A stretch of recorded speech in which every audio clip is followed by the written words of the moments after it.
गुणं सरस्वती नमस्तुभ्यं वदे कामरूपिणी विद्यारम्भे करिष्यामि सिद्धिर्भवतु मे सदा सिद्धिर्भवतु मे सदा गुरुवत्यावयं सार्धो दीपदुदयवर्तिना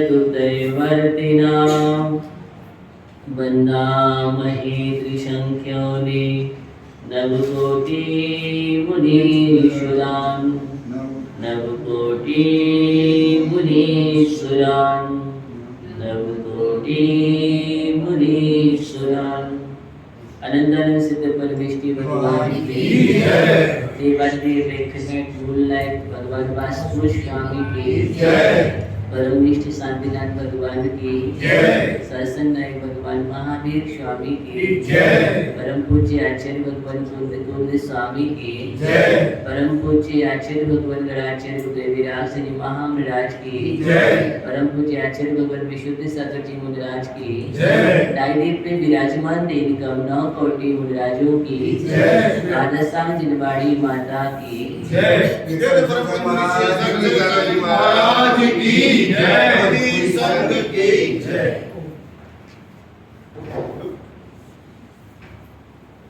जय तीर्थंकर शासनम जयवंतो तीर्थंकर शासन तीर्थंकर की पावन पवित्र विश्लेषण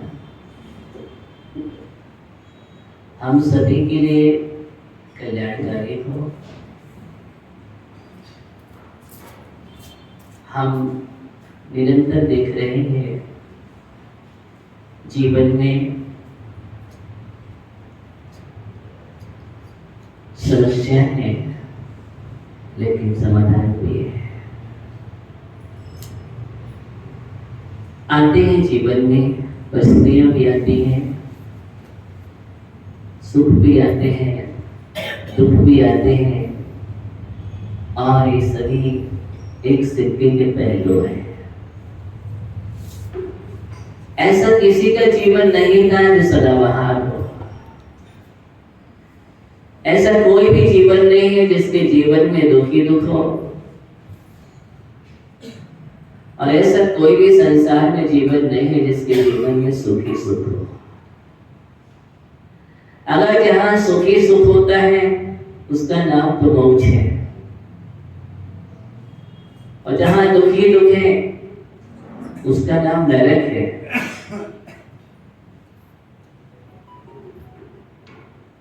मनुष्य के लिए ऐसा मनुष्य गति में ऐसा कोई भी प्राणी नहीं है जहां पर इसके जीवन में कुछ पल के लिए सुख ना आता हो। आएगा ही, हमेशा ही सादा वेदनी का उदय नहीं रहता है और हमेशा सादा वेदनी कर्म का भी उदय नहीं रहता है। सिद्धांत है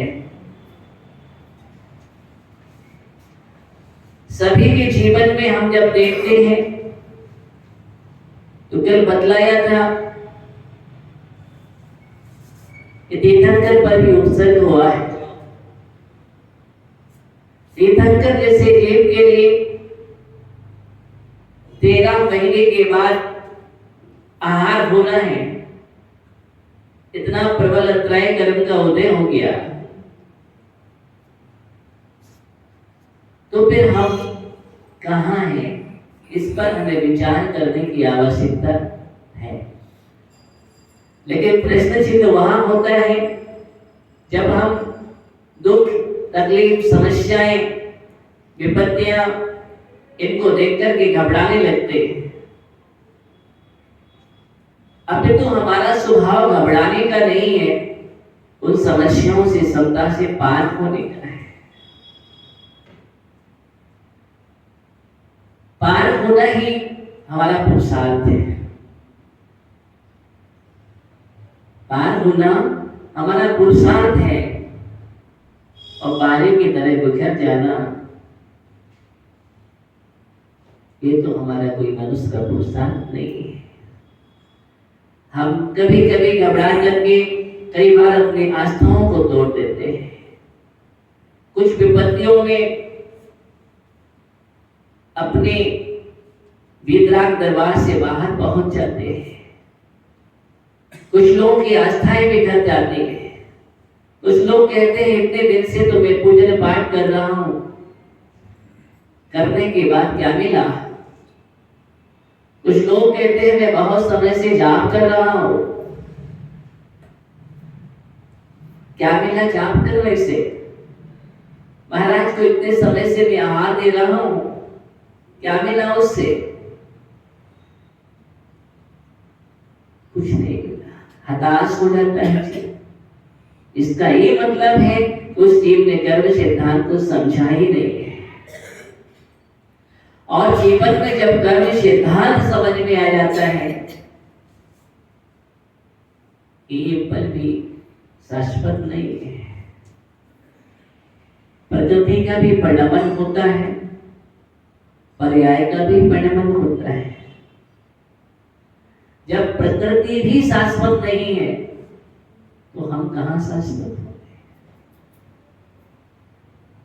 प्रकृति और पर्यायों के परिणमन को देखना और देख करके समता को रखना एक ज्ञानी की पहचान है।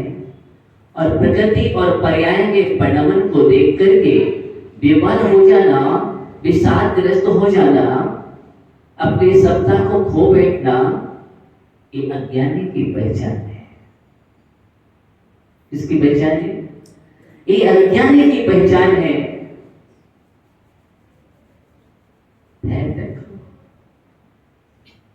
कर्म का उदय चला जाएगा, पुरुषार्थ करो।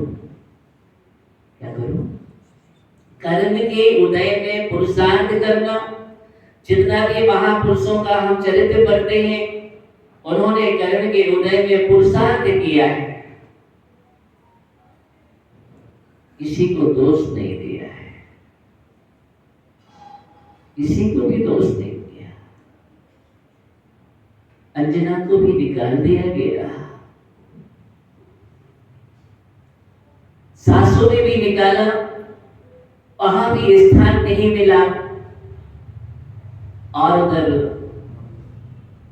पिता के वहां भी स्थान नहीं मिला। कहां सम्राट की पुत्री और कहां सम्राट की बहू। आप विचार कर सकते हैं, किसी को भी फिक्र नहीं, किसी को भी चिंता नहीं, किसी ने भी नहीं सोचा, भाइयों ने भी नहीं सोचा, क्या परिवार वाले, किसी के अंदर दया नहीं आई, किसी के अंदर करुणा नहीं आई। तो जो पुत्री राजमहलों में पली हो, बसी हो, जिसके जीवन में थोड़ा सा कष्ट होता था तो पूरा परिवार एकत्रित हो जाता था, राज्य में खड़े हो जाते थे, हाथ जोड़ करके तैयार रहते थे। वही माँ का जीव, पिता का जीव, वहां वेदना और वहां गई हुई वेदना हो जाया करती थी।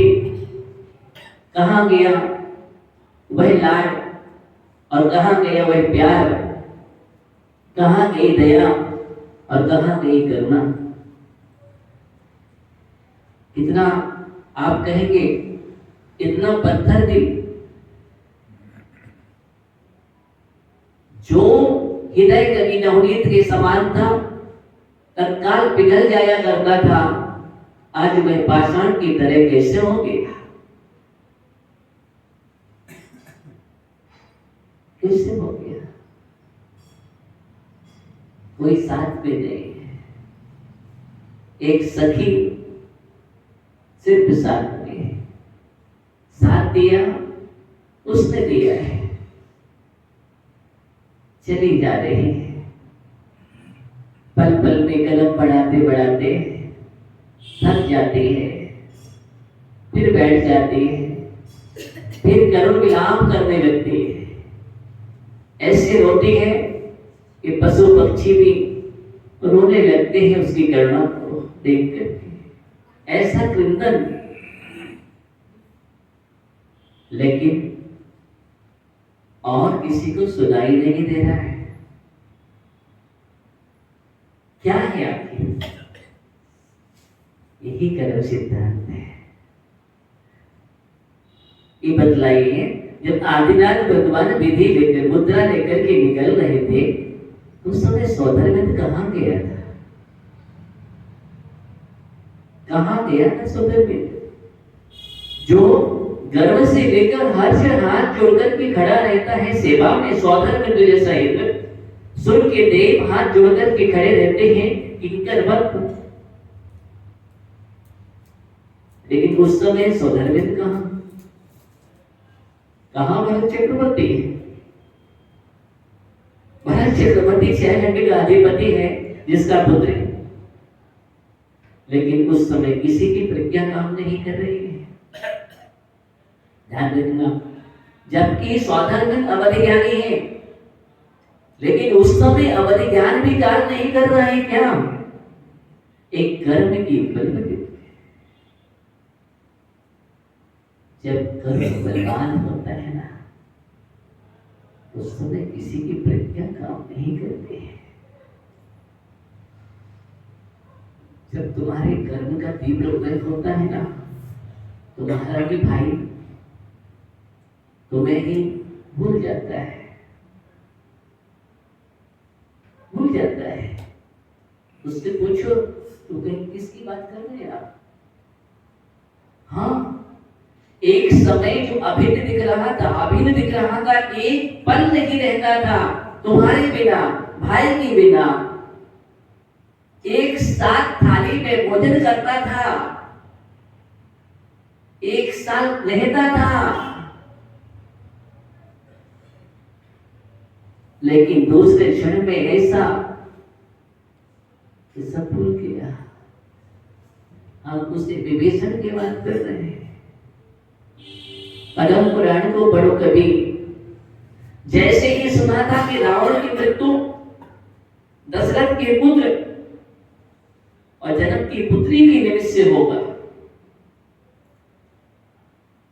रावण की मृत्यु का कारण किसी जोशी ने नैमित्तिक ने बतलाया था कि मृत्यु का कारण वो जनक की पुत्री और दशरथ का पुत्र होगा। और जैसे ही विभीषण ने सुना ये बात, तो भाई की स्नेह के वसात वही विभीषण निकल पड़ता है। किसके लिए? दशरथ को और जनक को मारने के लिए। न दशरथ रहेंगे न जनक रहेगा, तो फिर पुत्र पुत्री निमित्त कैसे बनेंगे? पुराण पढ़ना चाहिए, पुराणों को पढ़ना चाहिए। मैं कह रहा हूं, विद्वान योग ग्रंथों को पढ़ा करो। क्यों? उसका कारण है कि वर्तमान योग में जो खजाना मिलता है ना, वो खजाना कहीं नहीं मिलता है। बोधि और समाधि का निधान कहाँ है? समुद्रबंधु स्वामी रत्नकांत साक्षाचार्य ने जब वर्तमान योग को परिभाषित किया है, उन्होंने कहा है बोधि समाधि निधानम बोधति बोधा समीचीना। वर्तमान योग, एक वर्तमान योग बोधि और समाधि का निधान है। इसलिए हमें पद्म पुराण को पढ़ना चाहिए, आदि पुराण को पढ़ना चाहिए, हरिवंश पुराण पढ़ना चाहिए, उत्तर पुराण पढ़ना चाहिए, पांडव पुराण पढ़ना चाहिए। इन पुराणों को पढ़कर के अपने जीवन में कैसा कैसा संघर्ष होता है, कैसे कैसे भाव आगे बढ़ता है, किन संस्कारों का बीज बोया जाता है और कैसे हमारे जीवन में समस्याओं से पार हो जाया करता है, कैसा संघर्ष होता है, वो भी हर्ष के साथ।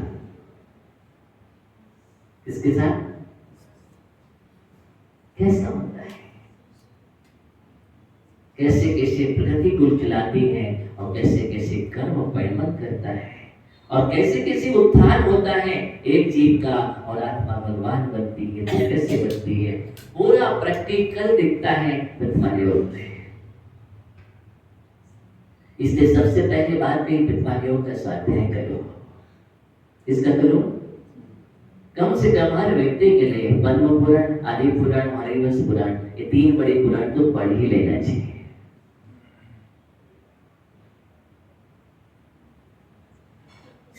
इनको पढ़ने से जीवन का परिवर्तन होगा।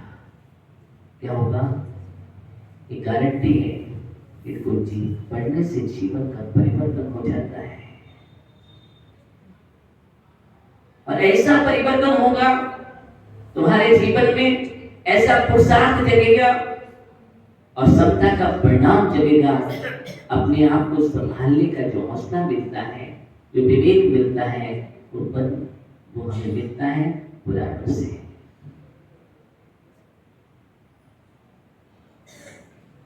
इसलिए स्वाध्याय करने की आदत डाल लो।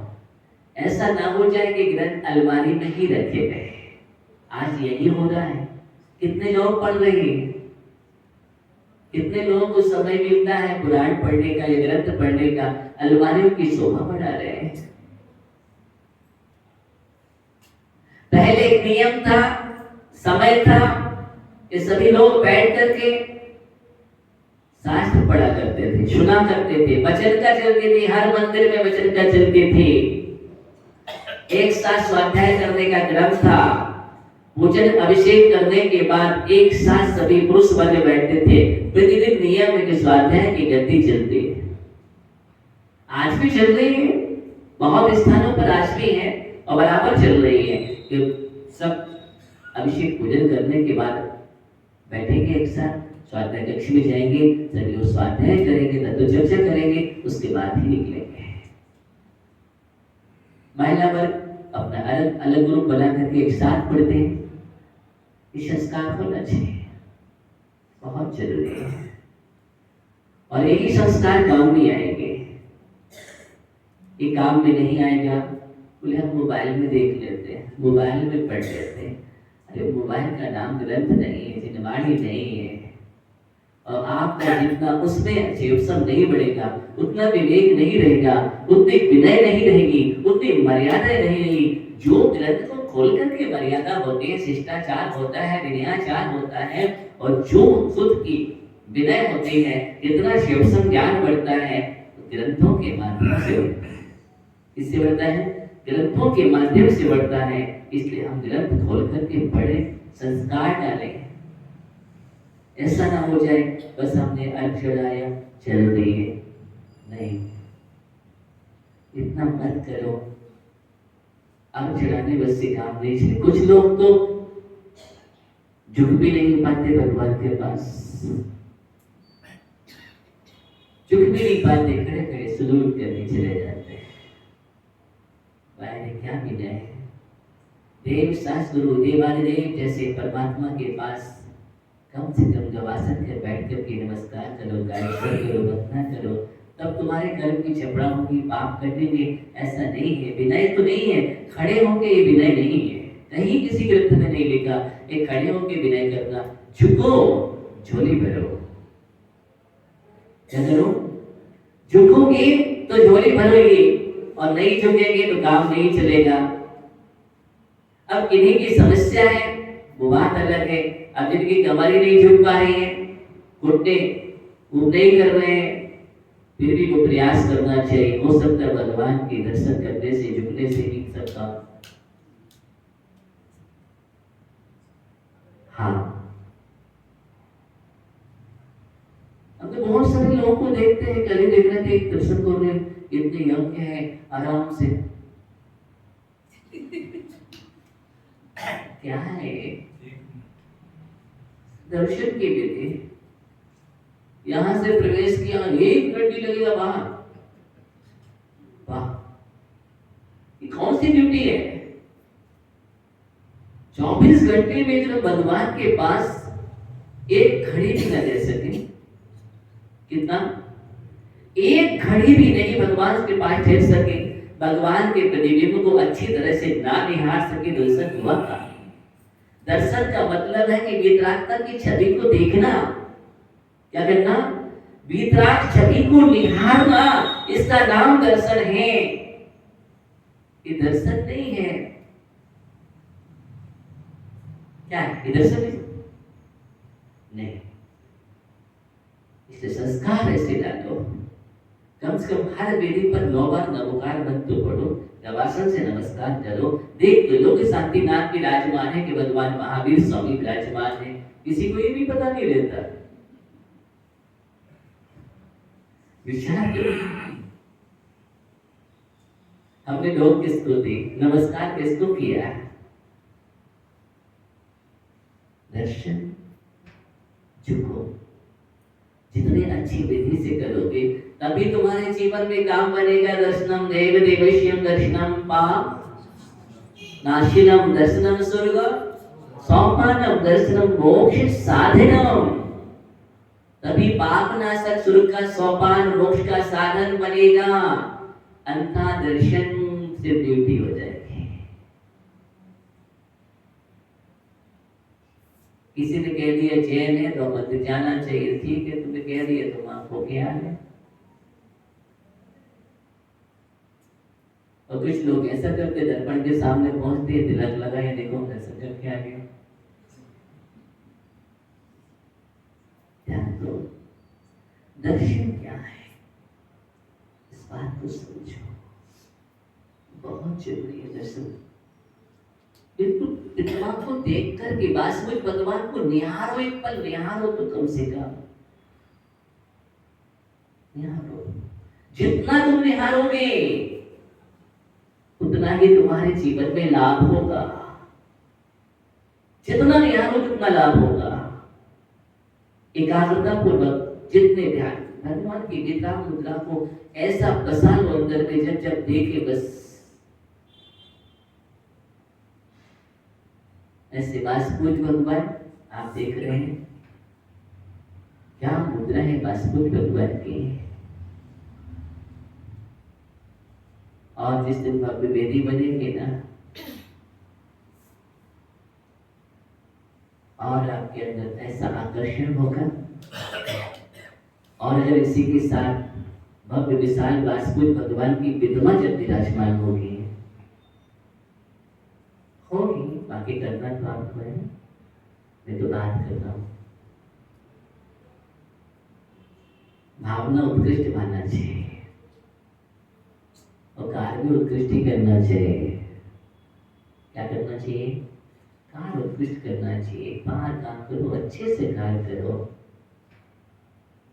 जब अपना भवन बनाने बैठते हैं तो उसमें सोचते हैं ऐसा ऐसा बनना चाहिए और ऐसा बनना चाहिए, फिर हम क्या करेंगे, फलाने कोठी को फलाने महल को देखेंगे, नक्शा दिखाएंगे, नहीं नहीं हमारा महल ऐसा बनना चाहिए। करते हैं आप तैयारी, और कैसे कैसे तैयारी करते हैं। जब अपने रूम का डेकोरेशन करते हैं, ऐसा ऐसा फर्नीचर होना चाहिए, ये होना चाहिए, वो होना चाहिए, और लग जाते हैं आप तो फिर मंदिर बनाने के लिए। मंदिर जीवन जितना भव्य से भव्य बना लो, उतने ही भव्य जीव अपने जीवन में लाभ प्राप्त करेंगे। मालूम नहीं किसके जीवन में कौन सा प्रतिबिंब देखने से सम्यक दर्शन हो जाए। रहस्य बतला रहा हूं, किसी प्रतिमा के आगे जिसका मन टिक जाए। मंदिर का मतलब यही है, मन जहां टिकता है, क्या होता है? मन जहां टिकता है वही तो मंदिर है। मन जहां स्थिर हो जाए वही मंदिर है। मन जहां अंदर पहुंच जाए बाहर से, उसका नाम मंदिर है। जाकर के जहां पर शांति का वेदन हो, उसका नाम मंदिर है। जहां पर सुखद अनुभूति हो, उसका नाम मंदिर है। जहां पर संसार की आपाधापी से दूर हट करके अपनी आत्मा की अनुभूति होती है, वितरागता की अनुभूति होती है, अपना स्वयं की भान पहचान होते हैं। जहां पर गॉड हो, अपना परमात्मा जहां पर याद आ जाया करता है, ऐसा उसका नाम मंदिर है।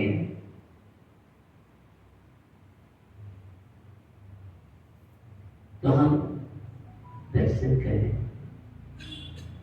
इस प्रकार करें अपने जीवन में। पुराणों की बात चल रही थी, किसकी?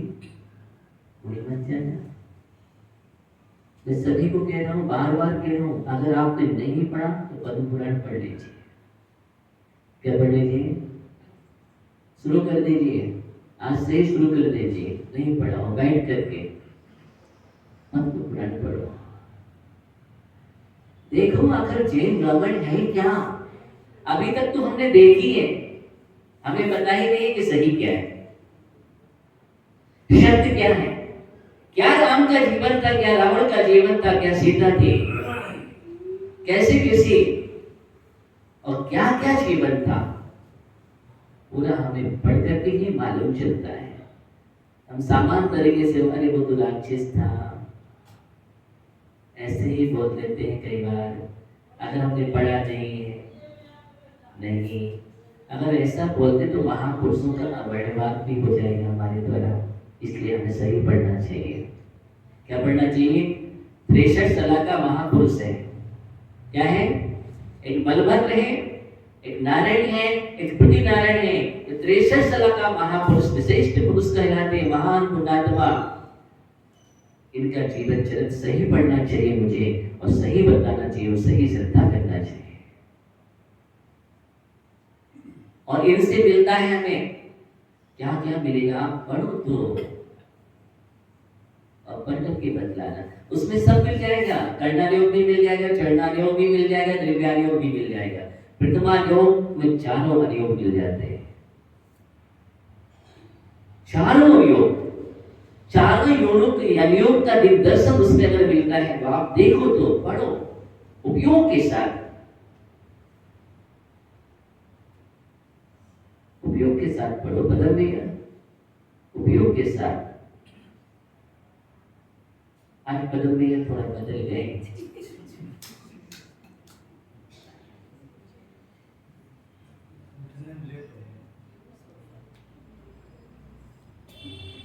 और मैं कहता हूँ बदलना ही है, लेकिन ऐसे नहीं। उनकी जगह एक और आ गया तो नहीं नहीं नहीं, हमारा धर्म स्वरूप है, हमारा है, पर्सनल है, हमारे लिए है। किसके लिए? हमारे लिए है, हमारी निजी संपत्ति है, इसलिए अपना अपना है।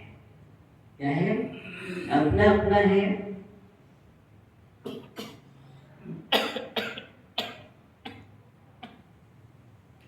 मैं तो यही चाहूंगा कोई भी वेदी खाली नहीं रहे, सब पर अभिषेक शांति धारा हो, सभी पूजन पाठ चल रहा हो, मंदिर में कूच हो, उसके बाद मंदिर में स्वाध्याय की कूच हो। ये सबसे बड़ी संस्कृति है और यही चीज चलना चाहिए। तो मैं आप आज भी प्रसंग बतला रहा हूँ आपको स्वाध्याय करने का। इस स्वाध्याय के संस्कार डाला छोटू मेरा। भले आप लोग जैसे निकल पूजन करते हैं, बहुत खुशी होती है, अभिषेक करते हैं, सुबह से आते हैं, बहुत खुशी होती है, लेकिन थोड़ा सा 10-15 मिनट का समय और ऐसा निकाल करके अपना जो इमाम का आपका ग्रुप है बैठ करके ऐसा बनाएंगे, हम लोग बैठ करके स्वाध्याय किया करेंगे। जितने भी ये तत्व की चर्चा, धर्म की चर्चा, उसी में बैठ करके अगर 15 मिनट भी करते हैं, 10 मिनट भी करते हैं, देखो आपको कितना जैन दर्शन का लाभ होता है। और आप जैन दर्शन को भी समझेंगे, प्रस्तुत भी करने में सक्षम होंगे और श्रद्धा भी बढ़ेगी।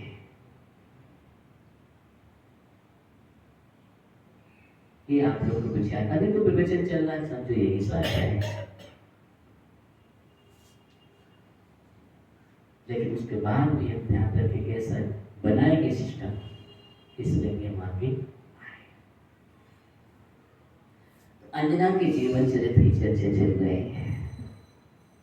अंजना का जीवन देखो क्या था। किसी को मालूम था कि ऐसा जीवन में ऐसा भी संकट आएगा?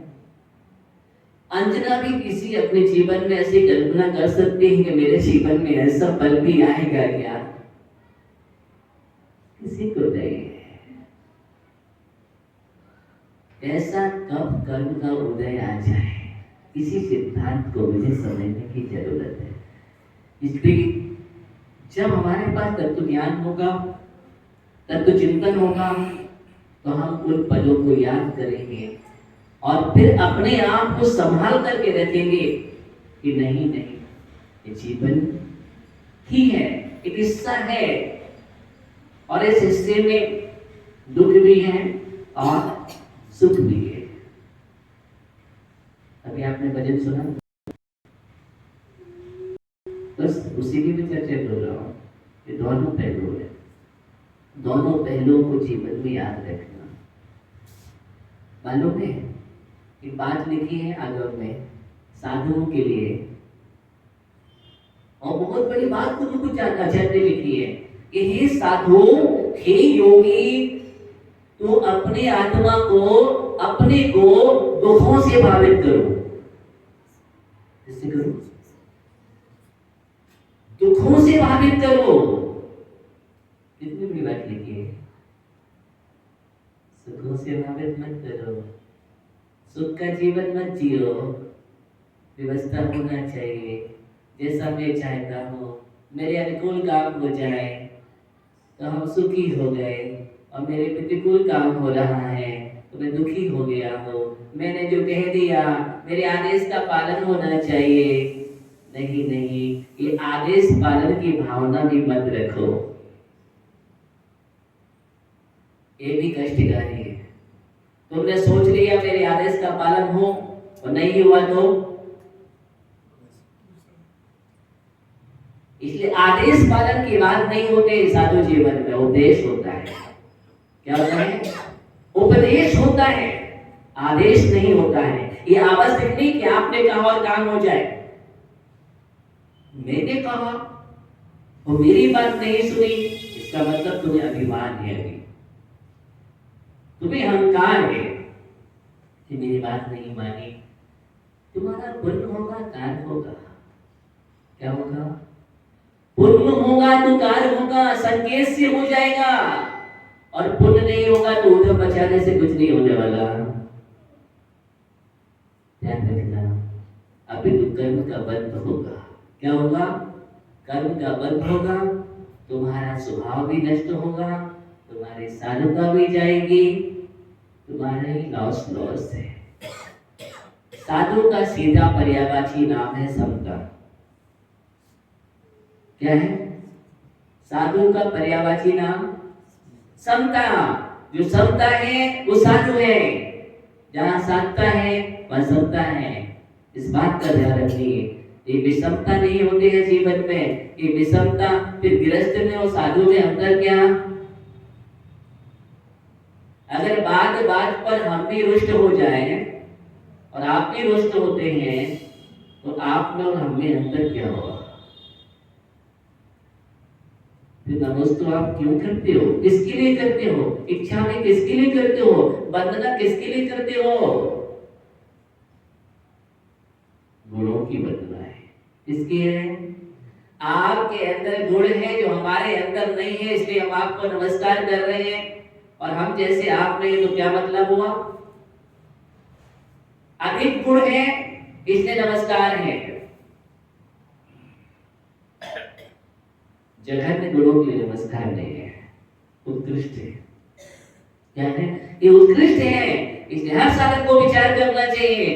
चाहे मुनि हो, चाहे ऐलक हो, चाहे शुल्लक हो, चाहे आश्रम माता हो, चाहे दीदी हो, चाहे भैया जी हो, कि तुम्हें वंदना क्यों बोला जाता है, क्षामी क्यों किया जाता है? लोग तुम्हें हाथ जोड़ करके खड़े हैं, वंदना कर रहे हैं, बड़गान कर रहे हैं, भक्तियां कर रहे हैं, उसके बाद भी तुम कसाय करो, क्लेश करो, तो ये तुम्हारी अज्ञानता है। ये क्या है? ये अज्ञानता है। उस अज्ञानता को दूर कर देना चाहिए। अगर ये अज्ञानता रहती है तो साधुता समाप्त हो जाती है। इस बात का ध्यान रखो। विनय भक्ति कर रहा है, श्रावक किस लिए कर रहा है? थोड़ा सा विचार करो, थोड़ा सा विचार करो। हम दूसरों को कर्मबंध की बात करते हैं, क्या तुम्हारे अंदर कर्मबंध नहीं होगा? सावधान, और ज्यादा सावधान रहना चाहिए। क्या रहना चाहिए? अधिक सावधानी रखना। साधका का मतलब है जो अपने को साधता है वो साधु। क्या है? जो अपने को साध करके चलता है। सदैव ये बात, सदैव चर्चा, साधना, स्वाध्याय, निरंतर तत्व चिंतन, आगम का मंथन। इसका आगम का मंथन, यही है साधु का कार्य। झाड़त झैडम जरिधम्मम, ध्यान और अध्ययन करना साधु धर्म है, साधु का कर्तव्य है। और दान पूजा ही श्रावक का कर्तव्य है। किसका कर्तव्य है? दान और पूजा श्रावक का कर्तव्य है। श्रावक को अपना कर्तव्य करने दो, निश्चय मत करो, और आप अपना कर्तव्य करो, ध्यान और अध्ययन करो, ये आपका कर्तव्य है। अगर ये चीज हमारे जीवन में आ जाए तो फिर देखो अनेक समस्याओं का समाधान हो जाएगा। क्या होगा?